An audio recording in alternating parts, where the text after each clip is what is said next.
I told him I wouldn't get into too much detail. So you're safe tonight. Evan. Well, I will say that I feel that we're fortunate to have that expertise on our team now. So Evan, but maybe for me, who is not a CPA, net position increased because we had more what?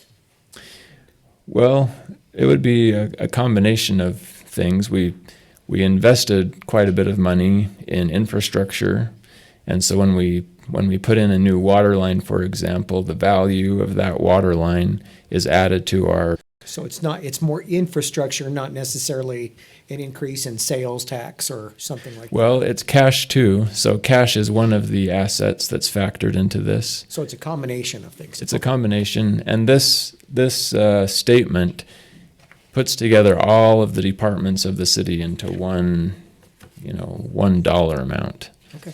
So it's the city entity as a whole into dollar figures. And that's what it represents. Excellent, thank you. And that can I back up just one more time, sorry?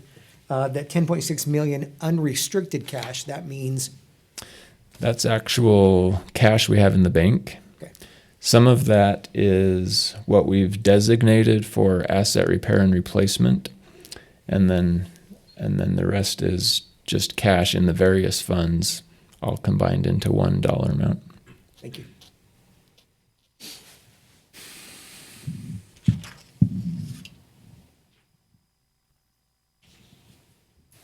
Sorry. Okay.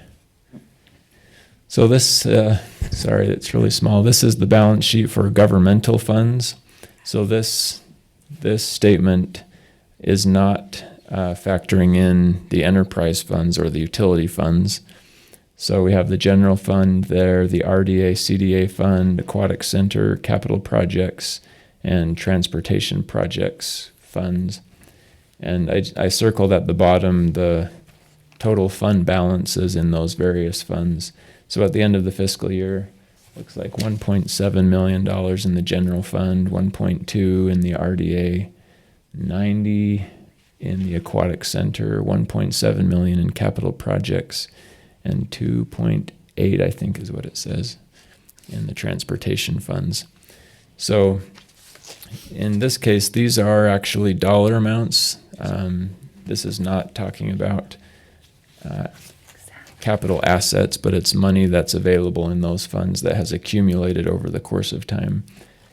And as part of our budget process, we take a look at fund balances and evaluate the capital needs and the projects that are being proposed and make decisions about how much of the fund balance we should utilize on projects and how much should be reserved for future needs.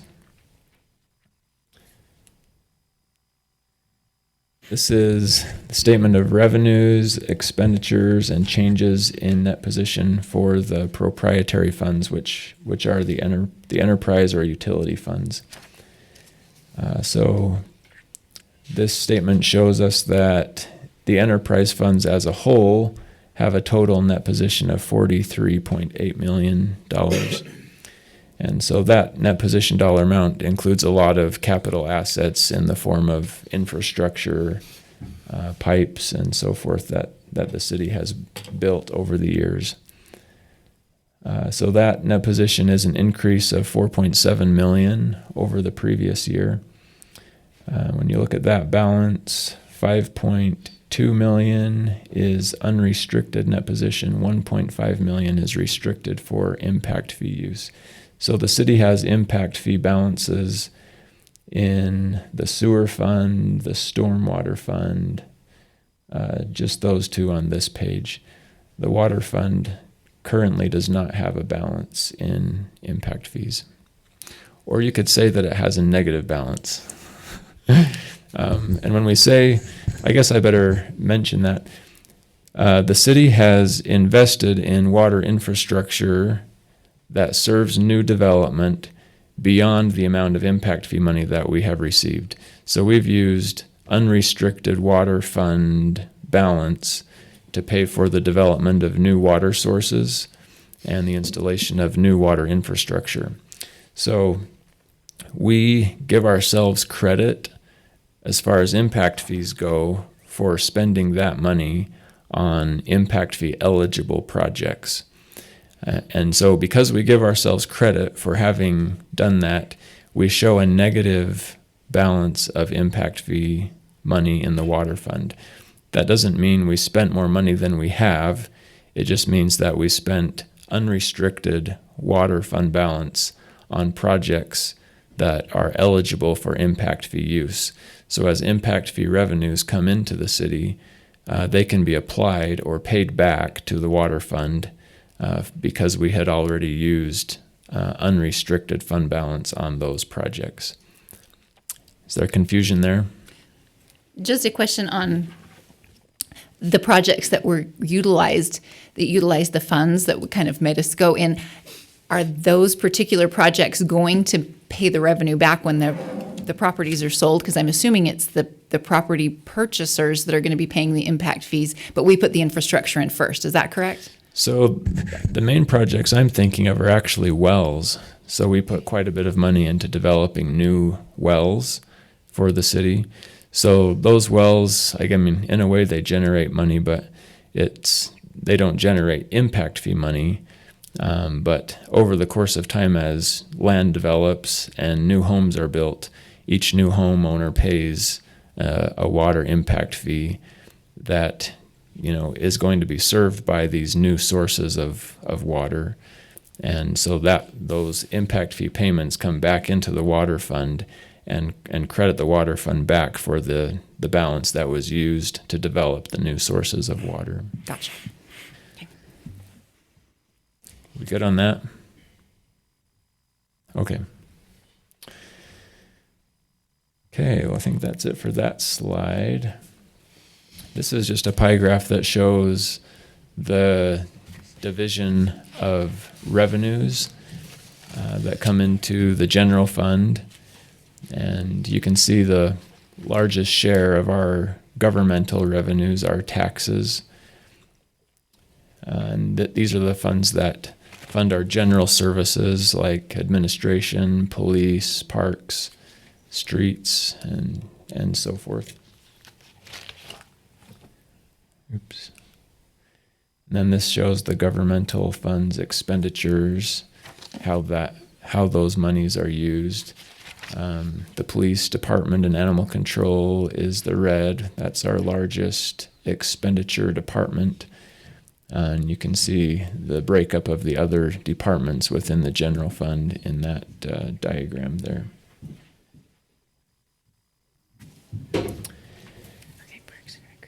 This is just a comment on economic factors. We have a lot of revenue sources. We pay particular attention to sales tax revenues and building permit revenues because they are so closely tied to the economy. And so we monitor those closely to try to get an idea of how the economy is doing. So in fiscal year 19, our sales tax revenues increased by 5.4%, which is pretty close to what our expectation was going into the fiscal year. Building permit revenue declined by 0.5%, which for all intents and purposes, it was basically the same as last year. Last year was a booming year, and then fiscal year 19 was really strong as well. Both of those fiscal years were stronger than we've seen in a long time. So we feel like the economy has shown a lot of strength. As I have mentioned before, economists are warning that there could be a downturn, but of course nobody really knows. So we just kind of watch it. We try to watch what people say and what the trends seem to be doing. But at present, we feel like things are going pretty well. Our sales tax trends are very strong, stronger than we projected as we're going through the current fiscal year. So those are just a few thoughts on the economy.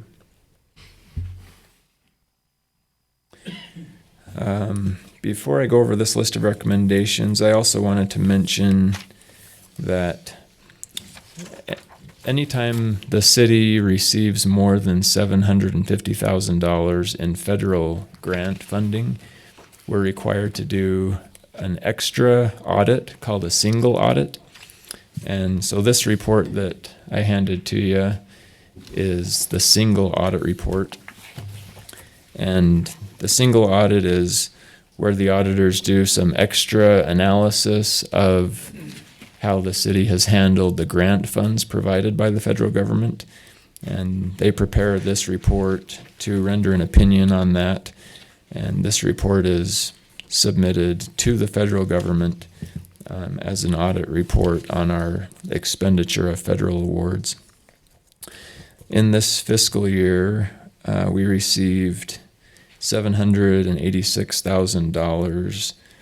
And this was a grant from the Department of Homeland Security, and it was used to pay for the debris basin, the White Rock debris basin that's up at the mouth of the canyon.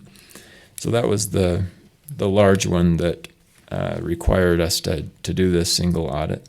And we received some other federal assistance in our police department. Mostly, that's what the other grants are. So the auditors reviewed that and rendered an opinion that we have complied with the federal regulations related to the grant funding that we have received. So you're welcome to review that report. I send it out to you electronically as well, so you have that.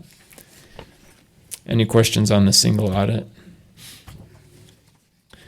Okay, so when the auditors do their audit, they evaluate a lot of things, and they have provided us with 4 recommendations related to our financial procedures. So I'll just walk through those and make some comments on those. Number 1, we recommend conducting an inventory of fixed assets annually to determine whether or not certain assets need to be removed from the depreciation schedule. And we agree with this recommendation, and we'll plan on performing an asset inventory.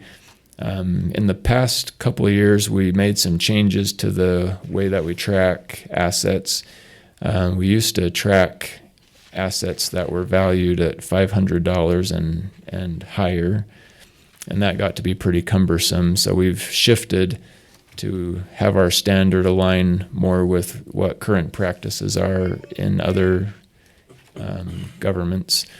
The recommended threshold is 5,000, so we've moved our threshold to 5,000. So those are the assets that we track on our records now. But even though we've made that shift, we still had some of the expired assets or assets less than 5,000 on our depreciation schedule. So we'll go through that and update our records to reflect that, and we'll remove assets that are no longer in service. Recommendation number 2, we recommend maintaining a file for all fixed assets to include the invoices supporting the cost, documentation of purchase approval, depreciation method and life, and other pertinent information supporting the existence and value of the asset. And we accept this recommendation as well. And this is just an improvement to what we do. We do have asset records. This recommendation is a more thorough approach to it, where all of those things would be consolidated in one file, and that would make the process of auditing our assets more efficient. So we're happy to do that. Number 3, we suggest controls over the approval of journal entries be reviewed. Journal entries should be reviewed and approved on a regular basis to prevent misstatement of the financial statements. We recommend a review of the journal entries on a monthly basis. This is something that we have implemented to where when we close out the months, myself as the finance director and our city treasurer are reviewing all of the journal entries for that month and documenting that it's been approved. We were a little slow to implement this, but we have done it now, and we'll continue to do that throughout the fiscal year as we close out the months. And this is just a wise practice to follow, so that we have multiple people reviewing journal entries, and then we also have documentation that they have been reviewed by multiple people. That's in an effort to reduce the chance for fraud or error. So, number 4, we recommend expediting the year-end close process so there is time to prepare and audit the financial statements before the state-mandated deadline of December 31st to submit audited financial statements to the state auditor's office. We accept that charge, and we'll plan on getting our report ready and completed by the end of December. So this report is late, and I apologize for that, but we'll get it submitted to the state. I contacted them and let them know that we were going to be late, and they were okay with that, and we'll get it submitted, and we'll be a little faster next year. So. And I have a question about that.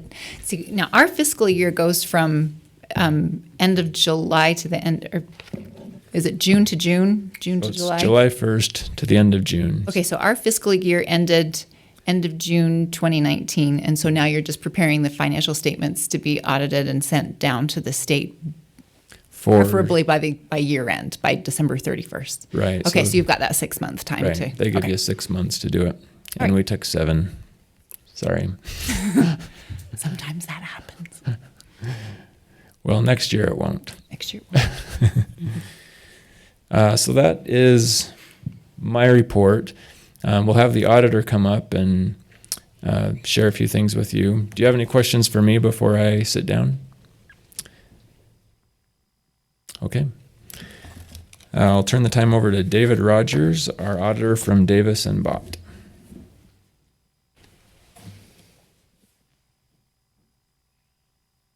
All right, it's a pleasure to be here tonight.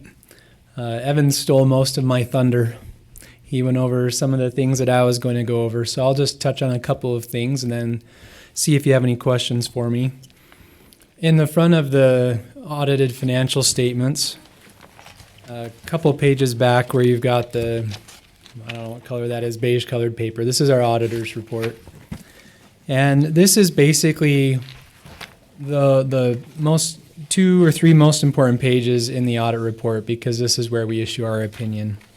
So if you turn over to page 2 under opinions, it says, in our opinion, the financial statements referred to above present fairly in all material respects the financial position of the city. So basically, with what Evan just told you a minute ago, that's kind of our rubber stamp that, yeah, we agree that what he said is right, and the financial statements look materially correct.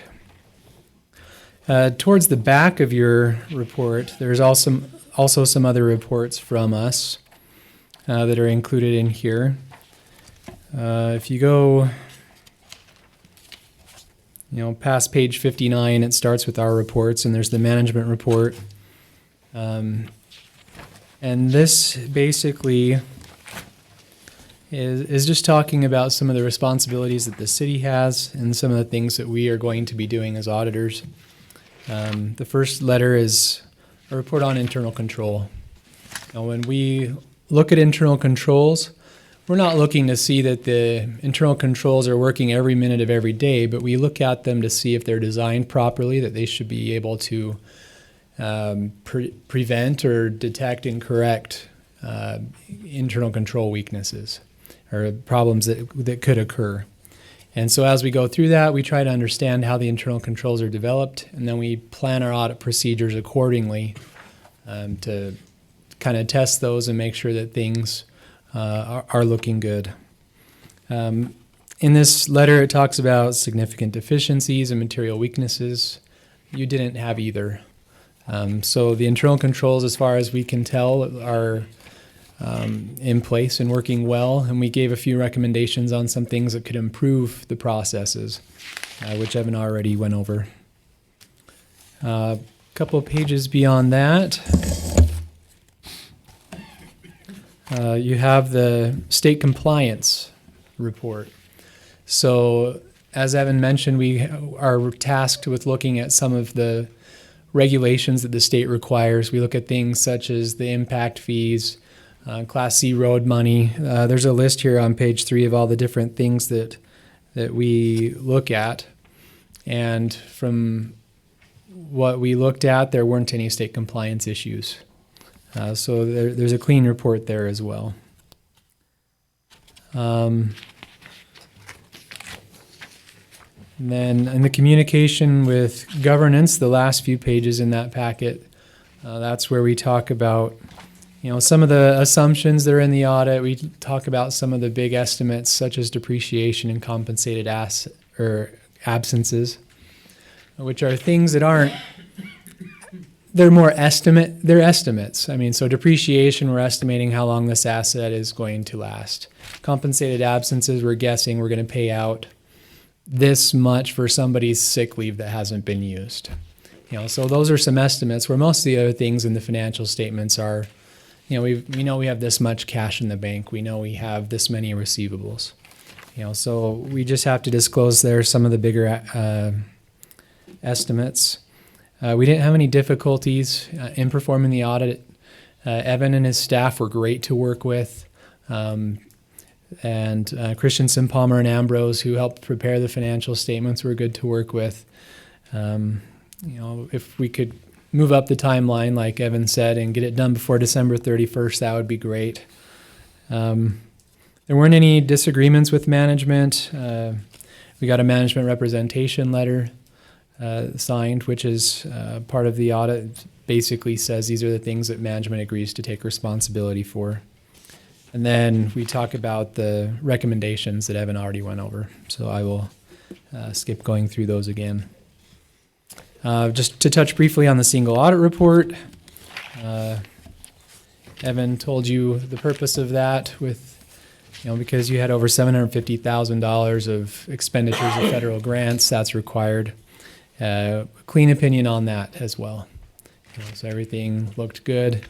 It's a little bit easier with the reimbursement type grants like this one was, because there's a lot of controls along the way and so many approvals that have to happen before the money can even be issued, that typically those things are pretty clean as well. Any questions for me? Yes. I have just one quickly. Okay. Back on page 1.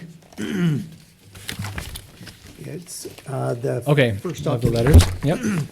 Yep. Excuse me, I'm just kind of curious. It defines a deficiency in internal control exists when the design or operation of a control does not allow management or employees in the normal course of performing their duties, performing their assigned functions, to prevent or detect and correct misstatements on a timely basis. What does that mean? What would be a deficiency of an internal control? It could be any number of things, but it's something that lets a mistake go through without being caught. Oh. So somebody's not reconciling the bank statement, and some transaction goes through and gets posted to the financial statements, and it never got caught because there's not a control in place to see those things. And we didn't have any of those, Blake, but basically, if you don't have segregation of duties, that would be a weakness in internal control. Okay. They issued an opinion that they didn't find any deficiencies in our internal controls. And the important thing is not just the design of the internal controls, it's the fact that we're following those internal controls also. Right. So I'm just waiting for you to declare your independence. We are independent. Required communication, right? Yep. Yeah, that's what that last letter was, the communication with governance. So yeah, we're independent. I may have skipped over that first paragraph in there, but yeah, we were independent, and it was, like I said, it was good to work with staff. We got all the information we needed, and we feel that the city's financial statements properly reflect what's happening. Can I ask one more question? Yeah. So when we talk about this deficiency, does that mean that, how many eyes are looking at documents to determine that internal control exists? So Evan does something, and then Jamie looks at it, Jamie does something, Evan looks at it. Is that what we're talking about? Right. Just second and third eyes Right. on documents? Yeah, Okay. having approvals from whoever's going to approve the check issuances. One of the internal controls that we bolstered this time was over the journal entries, review of the journal entries. In the past, just one person would make a journal entry and enter it into the system.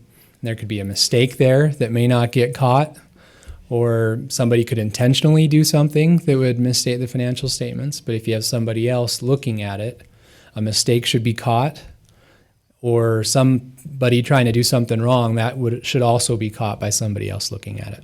Okay. So yeah, it's multiple eyes, people doing separate jobs, that type of thing. Thank you. Okay. All right. Thank you for your time. Thank you. Kevin, do you have anything else you want to tell us before we make a motion to accept the statements? I did forget to acknowledge Kent Christensen. He's here in the audience too. He does a lot of work to prepare our financial statements at the end of the fiscal year, and we really appreciate his expertise and his history. He knows a lot about the city finances and has done a lot to help us in our work. So thank you, Kent. And Thanks, Kent. Evan, on behalf of the council, sometimes we just get this piece of paper and it looks like, how could it take months to get done? Having been on the other side, we recognize the amount of work that goes in, so thank you. And I would just make a comment, when you look at our net position, I would just remind you that a lot of those assets really can't be liquidated. So when you say, wow, the city has a lot of money, that's not really the case. When we look at things, we have to look at the flow of income we're getting versus the commitments we've made. And so I don't want anybody to walk away thinking that, we're going to sell your sewer line tomorrow to get cash. So, but anyway, thanks, Evan. And we've had some in-depth discussions, and I did make my commitment to Evan I'd be a good boy tonight. So, so thanks, Evan. Any other questions, council? If not, I would be looking for a motion to accept and approve the audit report. Mayor, I'll move that we accept the fiscal year financial audit for 2019. A Thank second? you. Recognize Councilwoman Ekstrom I for second. a second. Any further discussion? All in favor? Aye. Aye. Aye. Any opposed? Thank you. Evan, you're going to now talk to us about the recycling program, and I know we have some interested citizens here tonight, so. Okay, thank you. We've talked before with the council about significant changes in the market for recyclable waste. When the city started doing a recycling program, we used to either receive money for the recycled waste, or at least we didn't have to pay anything, and that's all changed. So our recycled waste, it now costs more to dispose of recyclable waste than regular garbage. So in November, our cost per ton went from $53.94 up to $84.14. That's the cost per ton for disposing of recyclable waste. Sorry, I'm working backwards, but last March of 2019, the cost was $36.80 and it went up to the $53.94. So we've had significant increases to our costs on running this recycling program. We've looked at the numbers related to this last increase in November, and if we continue with the recycling program the way it is, we're estimating it'll have a budget impact of $15,000 in the current fiscal year and $26,000 next fiscal year. The current year budget for recycled waste tipping is $45,900. So we wanted to have a discussion with the city council to see what your thoughts are about the recycling program and how much you're willing to pay, or how much the residents are willing to pay to continue the recycling program. Right now, the City pays $40.49 per ton to dispose of regular garbage. And so we compare that to the $84.14 per ton for recyclable waste, and acknowledge that that's a significant difference there. So our recycled waste is processed by a company in Ogden called Recycled Earth, and they're aware of the challenges that we're facing. We pay them to take our recycled waste, and the price that we pay them is based on the market that they can get for recyclables. They've been dealing with this problem, with cities across the county. Recycled Earth has made an offer that if cities decide that it's not worth it to them to pay the higher fee to recycle the waste, then they would accept the recycled waste and process it as regular garbage, where it would just go to the landfill rather than being recycled. And that option, they would charge $39 a ton rather than the $84.14 per ton. So that's an option that we have. In the staff report, I listed three possible options that we can talk about. There may be others that you would like to talk about as well. So option one is to just keep doing what we're doing and pay the higher fee, $84 a ton, and the budget impact, as I just discussed. Option number two I put is to eliminate the recycling program. This would reduce the cost of waste disposal. The city's contract with Republic is the waste hauler, and that expires in July. If we do this option, though, it kind of has its own problems. We have 6,300 recycle cans dispersed throughout the city, and so we'd have to have some conversations about what do we do with the cans, and then if the market comes back, then what do we do? So there are some challenges that would have to work through if that was the preferred option. And option number three is what I just mentioned, where Recycled Earth offered to process recyclable waste as regular garbage and send it to the landfill at a reduced rate. And that thought is meant to be a temporary solution, with the hope that the recycling market would come back into our favor. And under that scenario, we wouldn't disrupt the program necessarily. The program could continue until the market comes back. But the actual recycling would not be happening under that scenario. So those are the three that we thought we'd bring up, and you're welcome to talk about those or talk about other ideas that you have. So, let me also mention, we do have representatives from Recycled Earth here, I believe. Yes. So, Councilman Swanson had requested that we invite them to come to the meeting so that they can provide information and respond to questions. Great. Council, recognize Councilman Swanson. Under the option three, and this is really a question for Recycled Earth, Mayor, if it's okay if they come to the podium to answer. What's the benefit to you guys? I mean, why would we not have an option four where if the market may come back, we keep the cans at people's homes, we don't use them, we put everything in the black cans, and we have Republic Services haul it off to the transfer station instead of Republic hauling it to you and then you hauling it to the transfer station? Seems like an extra step.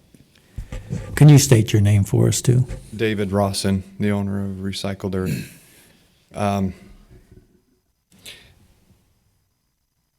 It's not an extra step because we transfer the waste ourselves. But it's very complicated to think it's as simple as just taking a recycling program and throwing it away in the trash and hoping that it would come back. My question is, though, if everything is going to the transfer station, if Republic Services is already going to the transfer station, why would we send some trash to you so that you could take it all? That portion, all of it, to the transfer station? I don't understand the benefit for us or you. I wasn't sure what I should prepare Sure. and I think I can answer the question. It's a different program, right? So we can say we don't want the program no more. We can take the 6,300 cans and try to recycle them. We forget that by recycling, we reduce the waste stream. So if we get rid of recycling, we actually will increase the amount that goes to the transfer station. So it doesn't necessarily reduce the waste cost. We also need, I don't know how much liberty I have to kind of talk about recycling as the service that it provides to the community. And that's what I was hoping to do is, that's what I was hoping to do. And maybe I can answer the question better, because we don't want recycling to go away. And I think maybe we aren't communicating well. My fault. I'm not suggesting we get rid of the recycling program. Right. I'm suggesting that for a time we pause and all the residents keep the cans for that point when recycling returns, China gets back involved better, or whatever happens, so that recycling is now profitable for you guys and it makes sense for us, and the things that can be recycled are recycled.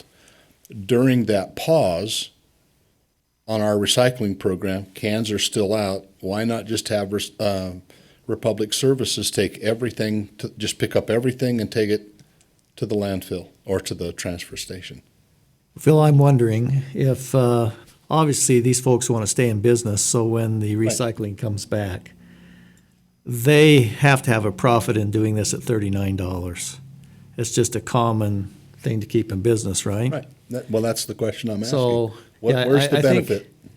the benefit is that they stay in business for when recycling comes back, because I've just got a feeling they're making a profit off of $39, taking it to the landfill.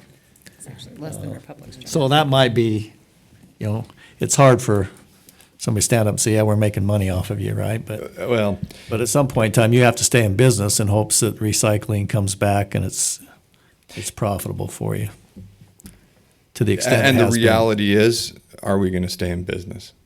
Okay. WACOG encouraged us to build a system. Weber County has never had a sustainable recycling program. So in 2017, when the RFP came out from Weber County, we were one of the bidders. And we bid to Weber County to build a facility, and we would have been contracted, and the funding would have been properly amortized over the length of the life of the equipment. And Weber County said, we're dumping it. And the haulers, including yours, knocked on our door and said, you were a bidder, can you do it? And we said, we'd like to. That's why we bid. But we had no infrastructure at that point. With no contracts and a good idea and a decent market at that point, we invested millions of dollars of private money into a system with no contracts. And in order to finish the project, when the economy of recycling was failing, we had to get short-term lease money on a large number, and we are now stuck on that. So we have that out there. We don't want the material to leave because there is inherently a margin in waste removal and waste handling, just like there is for Weber County. But that margin doesn't pay for that equipment and the 30 people that we try to employ. And this is a temporary situation. It will change. I don't know how much research you've done and to look into it, but there was many paper mills that were closed, and they are now coming back online. And we are now producing paper pulp and shipping it to China with no tariffs on it. But we just have to be able to handle our own garbage. And China still buys absolutely as much cardboard as they've ever needed or ever bought. But the difference is they don't want our garbage in the recycling. And in the past, we've thought, well, it's out of mind, out of sight. We're going to just ship them bales of stuff that may be something of value. And they've refused to take it now. In 2018, about the time we start putting the footings in the ground for the building, they came out with the National Sword, and they basically started rejecting loads at the port. And if they got across the sea, they would even reject it there too, and they were sending stuff back. And our little business has a part of the PIC line that is kind of revolutionary. It's called a Revolution, and we're one of two in this area. There's one in Steamboat Springs and one here, and we invested in that, and it helps us hand pick. These gentlemen that come from work release, they come and hand pick all of our bottles, and they try to clean it, and they put it in a specific bin, and it goes up and gets baled, and it's hand picked as it goes to get baled, and the others, MRF systems, didn't have that. They don't have that special attention. Now, we're not overly priced either compared to if you just look at Salt Lake County, and we're not overly priced. And we need to remember that it looks like a big increase, but it's still 63 cents every time it gets picked up at your curb that we charge average, because you only put 15 pounds in your can. So we're $1.30, $1.26 per month. And we're trying to fund an operation that is multi-million dollars of private money that was never done in Weber County before. And we would like to stay here. We would like to be able to provide the service. And we were very excited that North Ogden was one of the cities that said we want to continue to recycle. Because we were free. We were free. Weber County was free. There was rebates in the past. But we can't do that right now. We had cardboard at $280 a ton 2 years ago. And now it was zero, and they wouldn't even take it for October, November, and half of December. So, and we make 70 tons a day, 70 tons of cardboard bales, and we aren't getting anything for it. So it's now coming back. So January, we started to ship. We're at $23 a ton, or approximately. We've heard it might go to 32. And so it's creditors are working with me. We're all in this together. SBA is working with us. We're trying to survive. We're keeping as many people employed as we can, and we're wanting to stay operational. We provide a service that it's not done anywhere else. And if we want a landfill, I guess that's we can landfill. But the cans, what are you going to do? Is what's Republic's going to still want to haul that much more garbage because it's going to go in the garbage. We handle garbage right now. We have, with Ogden City's conditional use, the ability to handle their recycling garbage. So we can handle that. But it doesn't have the margin in it that the 84 does to help us sustain our business and all that investment. But the $39 would sustain you to Councilman Swanson's point. You know, if you haul this to the transfer station, we're paying $1.49 a ton less. But $39 would probably keep you in business till the recycling market comes back. I just recently attended a meeting where Coca-Cola and Pepsi and other consumer packaged goods companies are trying to create a demand for particularly plastic, because without the demand, you know, they have nothing to do. And so I think they're looking at that, trying to, but it's going to take some time to recreate this demand. Right. But, you know, once again, we surely want to have that option. But on the other hand, I'm not sure we go to the $86, but I think we'd, look at the retention of the 39 to try to keep you going. So the 39 will protect a transfer station, but it won't protect the recycling business. So at $39, you're saying that won't give you the leeway till recycling comes back? Because it's an indefinite time, right? I could do it 2 months. Any other comments, Councilman Swanson? From what you've said, and I appreciate your explanation, it sounds like there are multiple benefits, right? The primary one being that when you stay in business so that when recycling comes back, there is an avenue for recycling to happen. That's right. You go out of business, recycling comes back, there's no avenue to recycle even if we wanted to. Even if it was profitable, we'd have to wait for somebody to step in. That's the primary benefit to North Ogden, to our residents, is that we keep an avenue open Right. rather than letting it close. That's right. And that's a great one. The others that you talk about are keeping people employed. That's a good thing, Yeah. right? And all the taxes and all those kinds of good things that come from employment, that's all great. Yeah. And that was what I was looking for. What are the overall benefits? Right. And I Long-term. think they're what's the word I'm looking for? They're value added. They're for the laudable. They're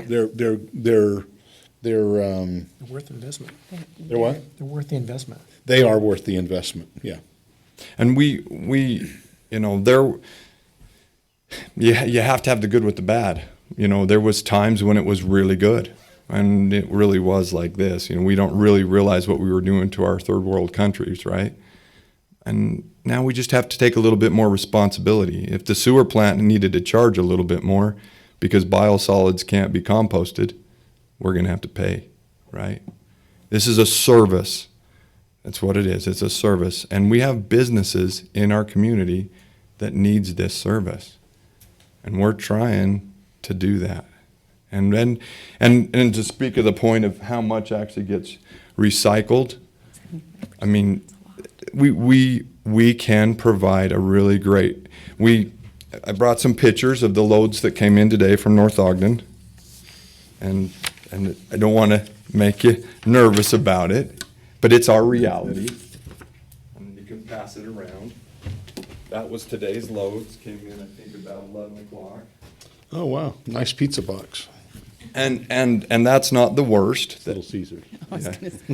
And we would like to be able to help with education, because obviously, if I got all these items brought to us and they came in the way they look in these pictures, I would really not have a problem, because I can move PET to the Philippines. I can move PET directly to the Philippines right now at a decent price. But I'm having so much contamination and so much processing cost, and then the cardboard is 40% of all our sales, and then it went to zero because the tariffs hit, 25%. But if we could help with education, if we could help get it so that the public knows that it's not a garbage can, it's supposed to be for these items only, it would really change what we can do in our community to help the cost. And I think that's the key. I was actually amazed that you were saying 75% gets recycled, because of all the restrictions now with China and everything they've put on the cleanliness of things. I was really surprised that you're able to really recycle 75%. And I think we probably need to hone on that, because this is kind of an emotional issue. If we're really only recycling 25%, that's different. But I was frankly quite amazed, because, the things that we're sending there that end up in the transfer station anyway. Yeah, and the capture rate is much higher if it comes in a clean form, right? We can capture with the Revolution. We can capture everything that comes into us that's clean. It's the problem with everything else that comes in with it. So kind of, And you guys are always welcome to come anytime, and you could actually pick PT bottles Councilman Severing? and see what it is Comment? about, really. this has been something we've been discussing now for last couple of years, and one of the challenges we've always had is getting out to the public what we need. I mean, 1 month we have, it's this, this, and this. It's no longer being accepted by China, therefore we have to change. We're no longer accepting this, and we are accepting this. So I know that as a council, we haven't made a lot of decisions because it seemed like it was really volatile month to month, what was being collected. So what would you recommend? What can we do? What's been done successfully to make sure that citizens are informed about what we need to do to keep things clean? Is it making sure that bottles are cleaned out? Is it? Yeah. What do we need to do? If we put like stickers on the recycling, Cans, yeah, and that's something that we could ask Republic about if they would allow it. That's worked in some areas. You know, you have a very clear picture on the outside of the can or on the inside of the lid. You know, mandatory programs are always a little bit harder to keep clean.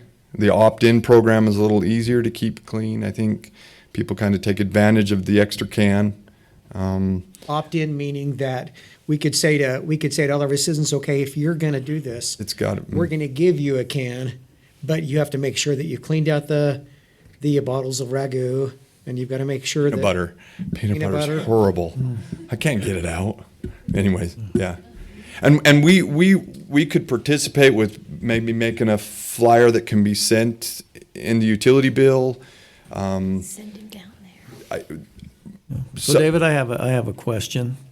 In the report from Evan, he's indicating that numerous Weber County cities have elected the option to go to the $39, take it to the transfers. And it's been since it got over the 39. Right, Yes. with the current fee. So let's say that North Ogden decided to carry on with the program to help this be sustainable. And when it becomes sustainable, all these cities that have been at $39 just jump in. What kind of credit would be given to those who are staying with the program? Because it just doesn't seem fair that we would ask our citizens to do this, and you've got all these other cities that are jumping off, hoping for a return. How do you see that working? It's been something I've thought a lot about. The original contracts allow for rebate, you know, a 60-40 split where the cities actually make 60% of the rebate when it comes back. We are very young. You know, the plant just barely was finished in May. We were full operational in May. We need the tonnage. We need the business. How do we differentiate? Probably because we won't offer the same rate in the future to those who did not support recycling. But it's a negotiated thing all the time. You know that. I know one thing. One of the cities was nominated for the Recycling Coalition board that I'm on, and they did not get the nomination for Recycler City of the Year. Whether that's worth something, it's worth something to us in the recycling industry to recognize that a large city in Weber County did not get the nomination. So it's a tough question for us. We need the business. And we would have to continue to solicit the tonnage coming through our system. I don't know. I'd be up for ideas. Well, I think Councilman Swanson's points are very well taken here. There's also the risk that no matter what we do, if you don't have enough business at this rate, our option goes away anyway, right? That's an issue that because I think the North Ogden City is obviously wants to be environmentally conscious, but we don't want our citizens to bear an extra burden that others aren't. We expect others to bear their fair share too. But any other comments from council? I sure like the opt-in idea. For the cans. I'm better. I hope this makes sense, but I'm a little bit more conscious of that, maybe because I'm on the city council. I'm not gonna go change myself to a tree anytime soon, but I believe in recycling. So I'm always cleaning out the bottles, putting them in. My wife, on the other hand,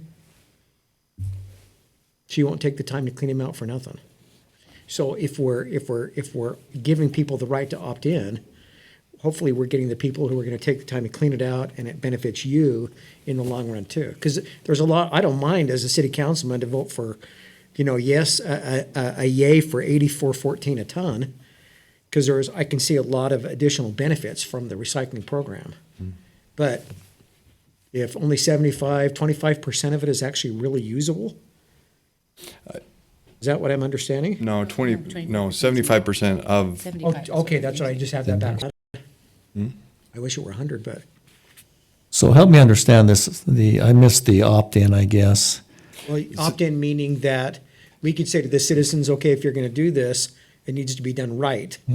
And if you want a blue can, we're gonna leave you a blue can. If you're not gonna do it right, we'll just take away the blue can. yeah. So that goes into the side of the hauler, right? And the negotiation and the contract you have with the hauler. Okay, So It's different. I mean, I would support either one, but we deal with the contamination at the $84. And we deal with it, and that's why it costs $84. If you can get a cleaners program, there's a potential that immediately would change compared to the other cities, right? So when their programs come back and they're not as clean, they'll be rejected, they won't get rebates, and so that's a good program, will always be a sustainable program. So that, Any other questions before we excuse David? I think what we'll do, David, and we appreciate you coming, give us information. We've got our budget meetings coming up soon, so we'll take a look at it based with the information we have, and obviously we'll have to make a decision during our budgeting process. So thank you very much. thank you. All right, and Evan, thank you for your presentation on that. We'll now move on to item 6 on our agenda, which is to consider an action, an ordinance amending the personnel policy to add some additional clarification. I think you have a couple amendments, don't you? Did I skip one? You skip 5. Yeah, I wanted to skip that one. No, I'm just kidding. This is the third time in a row I think I've done that. I've crossed that off. Once again, we had 2 of our commissioners' terms on the Planning Commission. They will expire, I believe, on January 31st. Councilman Barker and myself have interviewed candidates which were very qualified, and we're grateful for those who have shown interest. As we've discussed it, we've made the decision to retain both the commissioners to continue to serve. Brandon Mason and also Eric, we've decided to retain those. But we've learned, I think, a great deal from people who applied, and we think we have a path for them to help us in the city. So, council, any questions on that? Yes. How long are the terms on the planning commission? Is it a year term? Is it, It's 5 5 years, 5-year terms. okay. And we found that a lot of the commissioners don't fulfill their full term, but we're grateful for those who do. But once again, we just felt the knowledge that Eric Thomas and Brandon have at this point in time with the development that's going on in the city. That would be our recommendation, is to reappoint them to another term on the commission. Next year, we have 2 additional commissioners' terms who are coming up. And numerous of the individuals who interviewed with us we're going to ask to serve on the General Plan Steering Committee to help them get prepared if they want to show interest in the commission in the future. So we'd be looking for a motion, unless there's any further discussion on that, to reappoint Eric Thomas and Brandon Mason as commissioners to the Planning Commission. Looking for a motion? Mayor, I make a motion that we accept your selection of Eric Thomas and Mason Brandon Mason. Thank you. As members of the Planning Commission to serve out their term as outlined. Looking for a second? I second that. Commissioner Severing, thank you. Any further discussion? Not looking for a voice vote. All in favor? Aye. Any opposed? All right, we'll now move on to item 6, which will be presented by John Call, our city manager and attorney. So, council, we had some questions come up specifically related to our neighboring states who allow over-the-counter prescription medicine, or medicine that Utah considers prescription at this point. That would be defined as marijuana, right, John, primarily? Primarily, yes. All right. And particularly with how the city addresses any testing for those type of things. And so this policy is designed to redefine or to further clarify what over-the-counter drugs are. And specifically, it just says if it's considered an over-counter medicine in Utah, it's over-the-counter. If it's prescription in Utah, it's prescription, regardless of where they partook of it. And so this policy, as was in the packet, is designed to show that. And so the only two things that have changed is the definition for over-the-counter drug and then the definition for a positive drug test, just to make it clear. Again, one of the issues with testing for some of these medications is how do you define what's the amount that would trigger someone to be in violation of the city policy. And staff felt it was best to look at the criminal statutes and kind of look at it and say, well, if the police would find that the test showed enough to make it criminally an issue, then we will also, consider it a personnel issue. For those who aren't aware, most of the time when they're testing you for a drug test, they're not actually finding the trace drug, they're finding metabolites that are created by your body because the drug was introduced into the system. A few things aren't that way, where they can actually measure the actual level of what the substance is as opposed to the presence of these metabolites. And so that's what this positive drug test is just meant to imply, is to give us a closer tie to what the police typically do, when they're looking at people driving under the influence of things that aren't typically alcohol.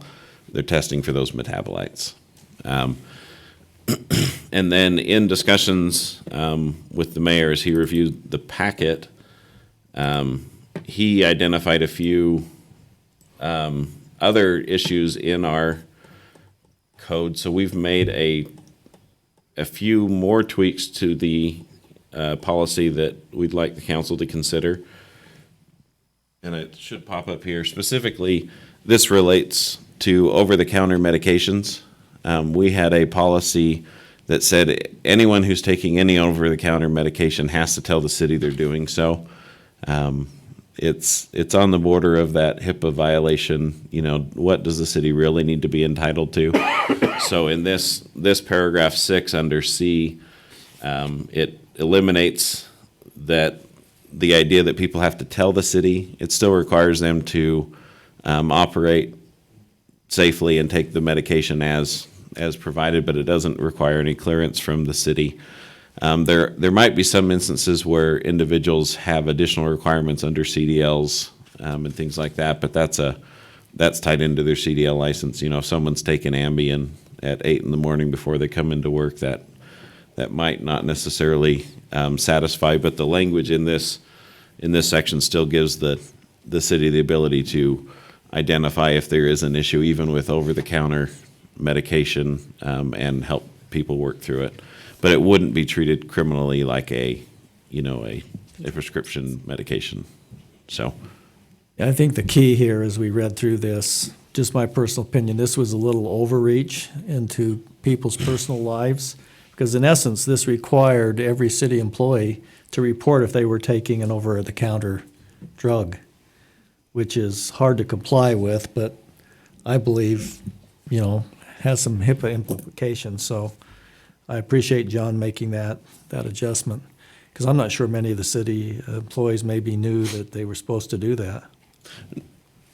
I mean, Dave, you've been reporting the cough medicine you've been taking? All right, point made. I think I mentioned to the mayor that I took cough medicine a couple weeks ago, and I did make sure to let Human Resource know because of the policy. So, and I think we all kind of chuckled about it. Only an attorney, let's be realistic, only an attorney. But I agree with the mayor's assessment. It was an overreach and probably a knee-jerk reaction to some situation a decade or so ago, or just prior to modern HIPAA policies and things. So the current version that sits before you includes both of the changes.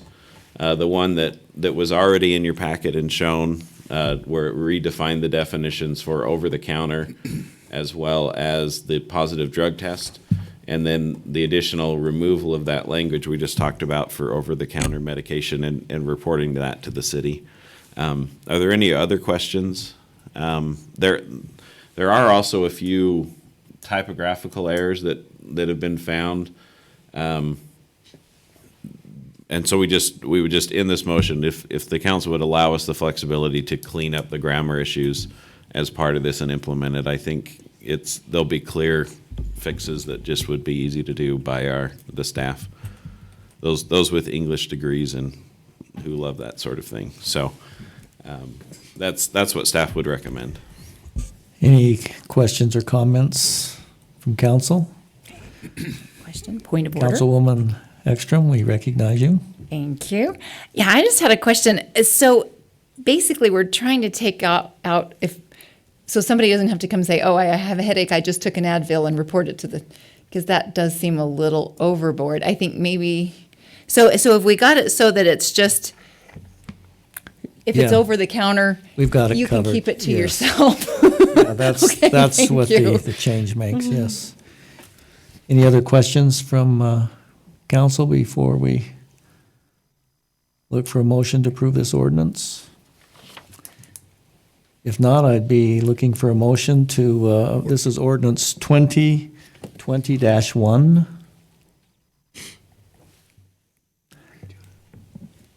You making the motion, or do you have a question, Councilman Barker? Motion. All right. Waiting for a turn to speak. And Mayor, I'll make a motion, we approve ordinance 2020-1, updating or amending the personnel policy to add further clarification in the drug and alcohol. Thank you, Councilman Barker. We have a motion. Do we have a second? Second. Okay, we have a motion and a second. Any further discussion? If not, we'll do a roll call on this because this is an ordinance. We'll start with Councilwoman Stoker. Yes. Thank you so much. Councilman Swanson, Yes. Councilman Severing, Yes. It's not gonna Councilwoman Ekstrom, Yes. Councilman Barker. Yes. Ordinance passes unanimously. We'll now move on to item number 7, which will be, our presenter will be John Call. And this will be a resolution honoring the 100th anniversary of the League of Women Voters. John? So, council, I know that several of you are aware of this. In fact, I think this came from a council member. Multiple ways to Annette for her awareness. But this is just a resolution that several cities are passing, honors the 100th anniversary of the League of Women Voters. Many of us, I don't think anyone was alive 100 years ago in the room, but recognizing the women's suffrage movement and those things that were going on, and the involvement of particularly our local chapter, the League of Women Voters. Staff didn't write this. This was a resolution offered by the league, as well as, but I think the staff is fully supportive of this approach, and it's up to the council what you'd like to do. Any comments, council? This would be a resolution. It would be Resolution 07-2020. So we'd be looking for a motion to approve this resolution? Councilman Swanson? Mayor, I'll move that we approve Resolution 07-2020, honoring the 100th anniversary of the League of Women Voters. Thank you, Councilman Swanson. Do we have a second? A second? Thank you, Councilwoman Ekstrom. Any further discussion? If not, once again, this being a resolution, we'll need a roll call. Councilwoman Ekstrom? Yes. Councilwoman Stoker? Yes. Councilman Swanson? Yes. Councilman Severing? Yes. Councilman Barker? Yes. Resolution passes unanimously. We'll now move on to item 8 on our agenda, which is a discussion and or action to consider the UDOT's construction money request from North Ogden City in the amount of $850,000 regarding our 2600 North widening project. John?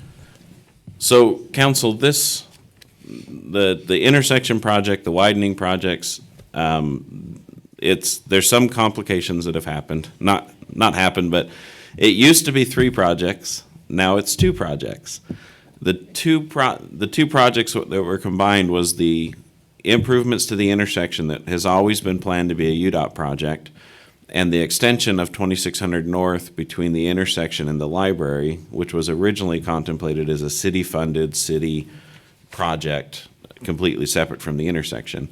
In the design work, that project and the UDOT project are so integrated in their improvement that they need to happen at the same time because of a lot of the cut and fill requirements that need to go on. And so it was determined by the city engineers and Public Works and the previous administration to combine the two into one and let UDOT manage that project and have the city participate in the funding of that. Originally, the city had estimated that we would spend just over $1 million on the actual construction of the project if we did it ourselves. By combining it with the UDOT project, we had hoped to save a significant amount of money. That money has creeped up a little bit in the past year as we've been working with UDOT, partly because of, or mostly because of the cut and fill requirements. You know, as they go out here and look at it, you don't recognize exactly how far the road drops or moves as you go from the 7-Eleven to the Wells Fargo property. But the other thing that happens as the ground goes down is there becomes a structural fill requirement that it causes some significant increases in compaction and utilities. We also, every single utility that company in Utah, I think, has a line through this intersection. So there's some other complications there. With that all in mind, UDOT has given the city an official request for $850,000 to cover our portion of the construction and the design cost for that leg of the project. That amount is less than the original estimate, which was about $1,070,000 done by our engineers. But we do anticipate that we will still spend some money, particularly as we realign the intersection out at 450 East. So 450 East is the intersection that heads up the hill to the park. It's the first left you can take if you're headed eastbound. Let me just pull up a map. That's a better option than trying to give you a visual. If the computer will work, I can pull up a map. Okay. It's thinking about it.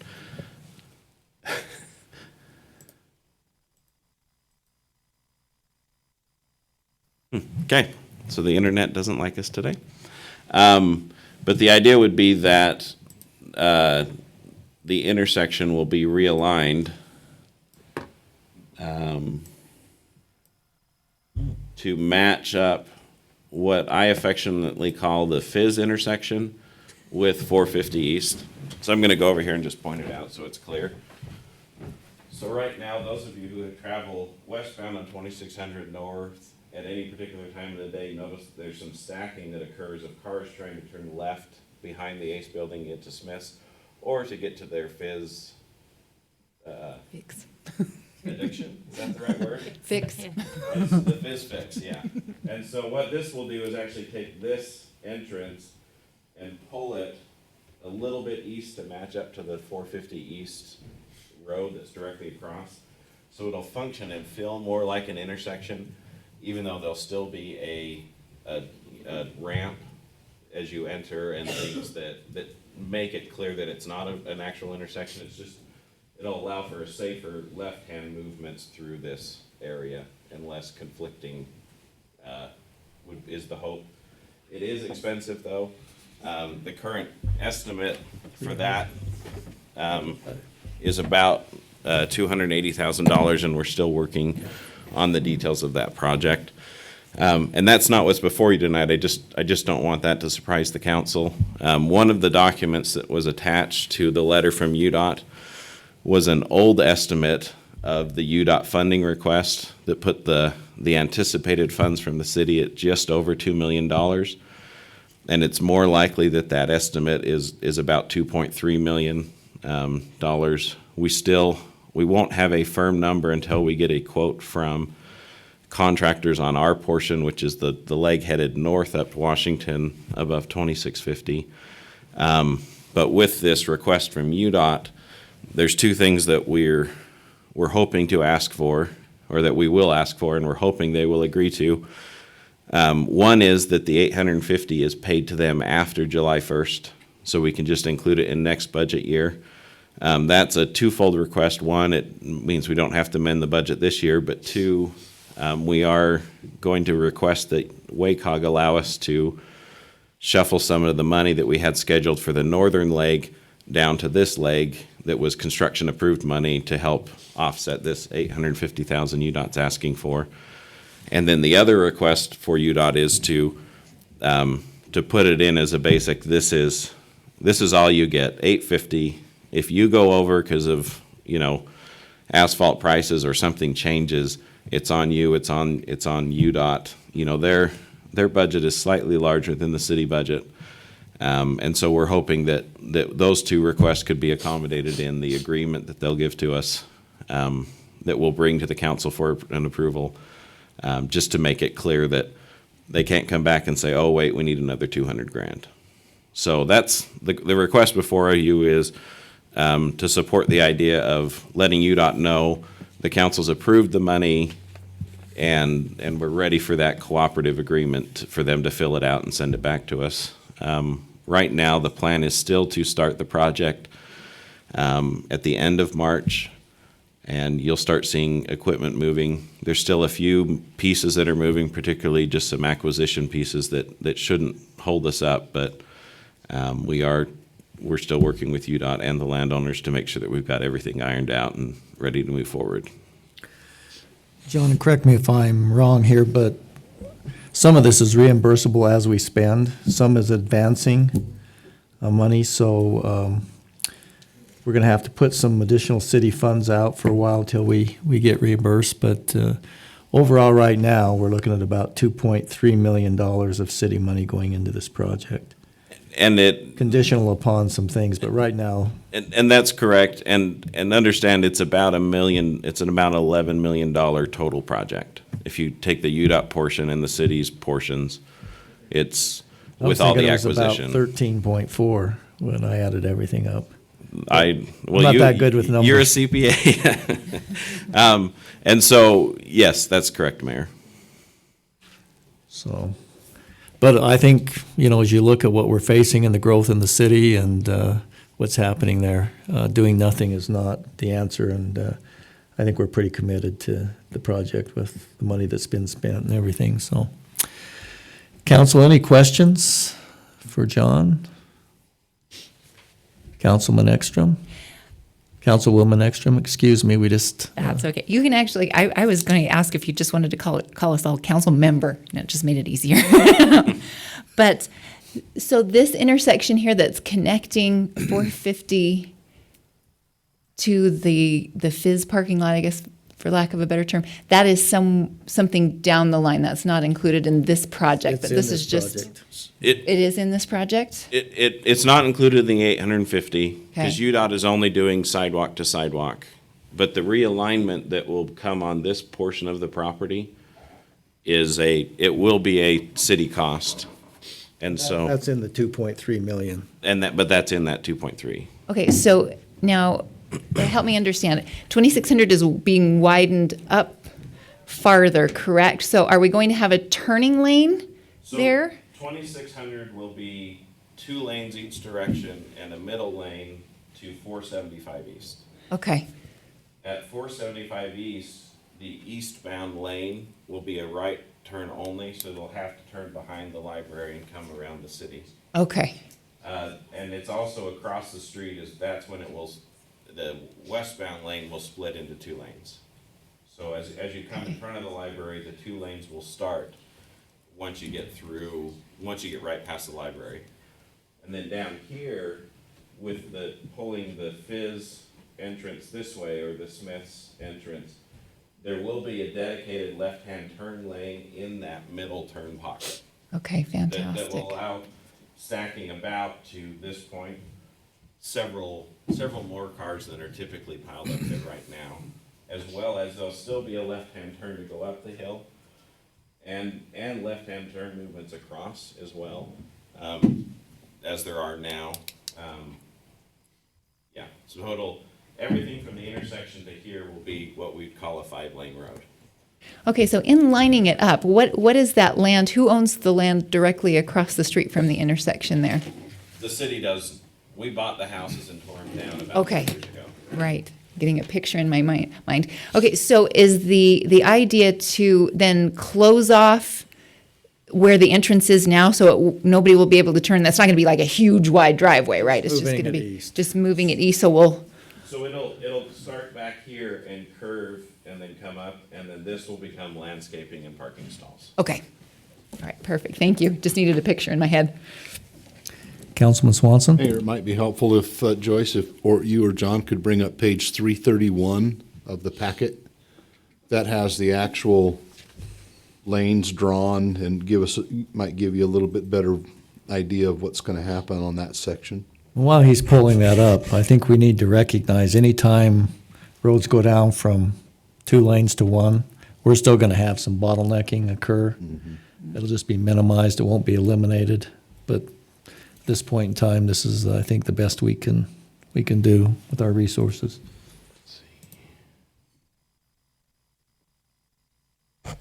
So what is the top of that page, 331? Because when it's uploaded into the software that goes on the website, that's when it combines it into the packet. Well, it's an overhead aerial with some drawing on it. It says page 331 for topic number 8. It says SR 235 intersection improvements at 2700 North, sheet number 3. Bottom right-hand corner, it's sheet number 3. Way towards the end. Okay. Just trying to make sure that I get the... Trouble is, there's about a 240-page scoping study. It's probably the last thing. Yeah, it's well after that. It's at towards the very end where we have the overheads. Okay, so I think this one? That's it. Yep.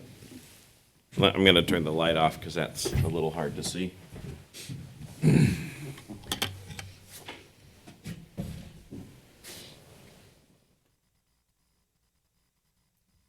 So the one thing this doesn't show is, because this was an earlier version, it doesn't show pulling that over, but you can see the houses that were torn down that the city purchased, as well as the center lane and the 2 lanes headed eastbound, 2 lanes headed westbound.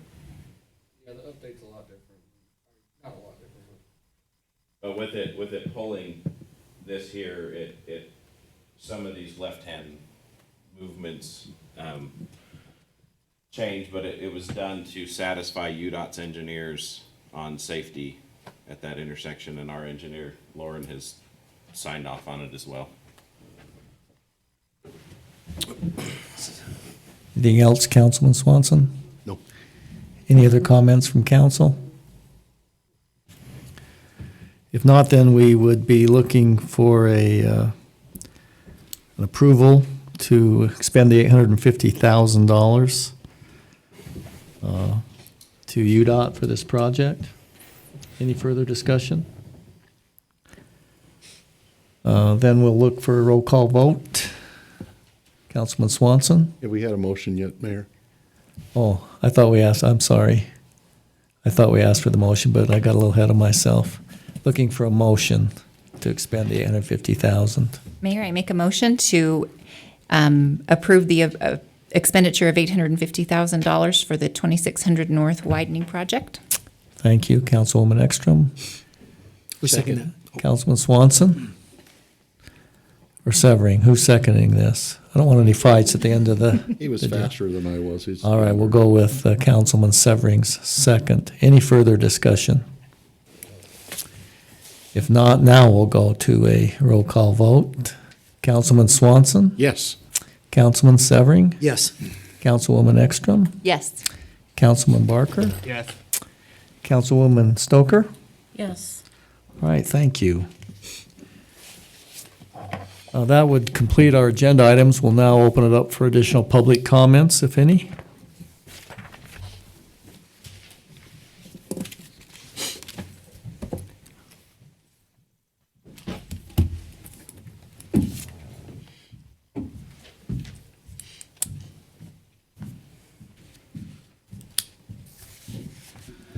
Bob Buswell, 962 East, 3025 North. My suggestion has been one that has been mentioned by David Rawson, who is here, who spoke about recycling. And I would suggest that the council even consider a half a page in the North Ogden Magazine listing what items are recyclable. Thank you. Thanks, Bob. Any further comments from the public? If not, we'll go to comments from staff and council. Any comments? Councilman Swanson? Mayor, just want to publicly acknowledge how much I appreciate the way you run these meetings. It's very nice. Well, if I could just get the numbers straight and get motions in order. Well, I'm working on it, but thank you, I like how you Councilman do it. It's Swanson. very nice. Thank you very much. Any other comments? John, I heard you had just an excellent idea that you wanted to share with us. Did the rest of you see that? Yeah. Did you want to share your great idea with us, John? I'll try to make it sound more grand than it is. That in the new policy for invocations, thoughts, and prayers, and things like that before as meetings start, we've talked about creating a page on the city website that does three things. One is identify what public meetings are. Two is identify which groups currently hold public meetings and their standard dates and how to find them on the other pages of the website. And then the third one is provides people with information on how they can volunteer to sign up to be the person at any of the meetings, whether it's Planning Commission or Economic Development Committee or whichever one they would prefer, as well as information about what the policy says. And so that was kind of one of the suggestions that came up in discussions with staff about this new policy and how to implement it the right way. Any questions or concerns about that? I think that's one way to get involvement. I would encourage those who are here in attendance tonight, neighbors that might be interested that are not of the predominant religion that we've normally had here. I would encourage you to communicate with your neighbors and ask them if they're interested in participating in that aspect of our council meeting. Because we have a policy, but a policy is only as good as we can execute. And so I would just encourage those who are here to communicate with us on people that could help us execute this policy. Mayor? Councilman Severing? If there were, this is just a thought, if you wanted to, if it was agreeable to the council, we could each take a night and find somebody to participate that evening. No. No? Sure. That's a no from Councilwoman Stoker. But those who would want to. I would be happy to do we'd, that. Do that. And I know the chief is involved in an interfaith situation. We've encouraged him to let the word be known too, so. Yep. Okay. Any further comments from Councilwoman Ekstrom? Yeah, I like that idea. I'm insatiably curious, and I love to know about everyone's beliefs and methods of prayer. And, obviously I subscribe to different forms of worship and meditation and things like that. So I really hope we do get some participation. Well, I appreciate your passion, and with that, we'll give you the assignment to have someone come next meeting, if you would take that. I'll give it my best. All If not, right. I guess I'll do it again myself. Well, we surely want to get good participation, so. Any other comments? Appreciate your participation tonight, council, and once again, thanks to those who have attended. Just John? one quick reminder, if you're going to local officials today, because of parking and the continental breakfast they provide, 6 o'clock tomorrow morning here in the parking lot. And Annette will be here with several of the youth council as well. So that's it for me, Mayor. Anything else? Question about that. Are we Councilwoman carpooling together? Ekstrom? Sorry, wait for it to be recognized. Are we carpooling down? Do we have a city vehicle we're going to be So Driving in. there's a carpool set up, and I think we've got 2 cars scheduled. And as a council member, you may be asked to drive because you qualify as an employee on our insurance. So Okay.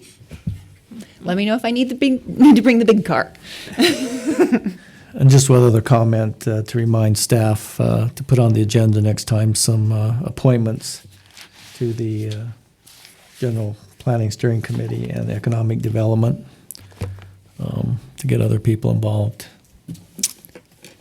Mayor, each one of the council people need to be able to have their last comment for the night. We've offered that up. Bob, any last comments? They're pretty quiet tonight, so with that, we'll look for a motion to adjourn. So moved. Councilman Swanson's motion, Second?